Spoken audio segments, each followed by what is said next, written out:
தமிழ்நாட்டில் படுற துன்பம் துயரம் எதையுமே பார்க்க மாட்டோம். ஏன் 41 பேர் போட்டானா ஆஸ்பத்திரிக்கு பார்க்க கூட வரமாட்டோம், 7 வீட்டுக்கு கூட வரமாட்டோம்.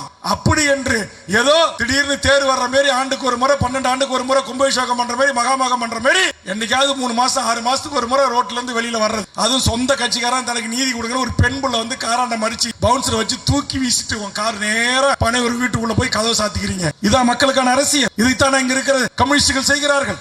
இவ்வளவு பெருமை கொண்ட ஒரு இனத்துல பிறந்துட்டு ஒரு சினிமாக்காரனுக்கு போய் பாலாபிஷேகம் வைக்கிறதும் கட் அவுட் வைக்கிறதும் மொட்டை அடிச்சுக்கிறதும் திருப்பதிக்கு போறதும் ஏழ்மலையான கும்பிட போறதும் பயணிக்கு போறதும் உன்னை பெத்து வளர்த்து ஆளாக்கி 10 மாதம் உன்னை வயிற்றிலே சுமந்த உன் தாயின் காலை தொட்டு கும்பிடு, உன் தாயின் வாழ்த்துக்களை பெறு.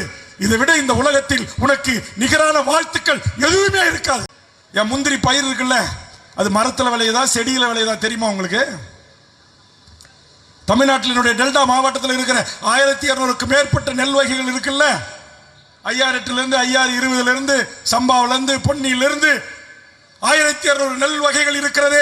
அதில் ஒரு 50 நெல் வகைகள், அந்த 50 நெல் வகைகளை எப்படி உற்பத்தி செய்கிறான் விவசாயி, அது எப்படி அறுவடை செய்யப்படுகிறது? என் பாவக்காய் கோவக்காய் அவரைக்காய் தாவக்காய் எந்த ஒரு விவசாய பொருள் அவன் எப்படி அதை உற்பத்தி பண்றான், எப்படி விளையாக்குறான், எந்த கஷ்டம் துன்பம் ஏதாச்சும் உங்களுக்கு தெரியுமா? எதையும் தெரியாது. சினிமாவில் மட்டும் நடிப்பீங்க. நேர முதலமைச்சரை இருக்கைக்குத்தான் வருவேன் என்று சொல்வதைத்தான் தமிழக வாழ்வுரிமை கட்சி எதிர்க்கிறது. சில பேர் கேட்கலாம், அப்ப வாழ்நாளில் நீங்க தமிழக வாழ்வுரிமை கட்சி தாவாக்கோ எப்போதும் நீங்க எதிரியா தான் பார்ப்பீங்களா? இல்ல, அங்கதான் தமிழக வாழ்வுரிமை கட்சி மாறுபடுகிறது. உங்களுக்கு பெரிய ஒரு ரசிகர் கூட்டம் இருக்கு, பெண்கள் உங்களை ஆதரிக்கிறாங்க, அந்த பெண்களை அரசியல் படுத்துங்க. இன்றைக்கு டிஎன்பிஎஸ்சி குரூப் 2 தேர்வு ரத்து செய்யப்பட்டிருக்கிறது திடீரென்று. அதனால் இந்த இளைய தலைவருடைய வேலை வாய்ப்பு உரிமை கனவிலே இன்றைக்கு மிகப்பெரிய ஒரு ஏக்கம் இருக்கிறது. இது குறித்து உங்களுக்கு ஏதாவது புரிதல் இருக்கிறதா?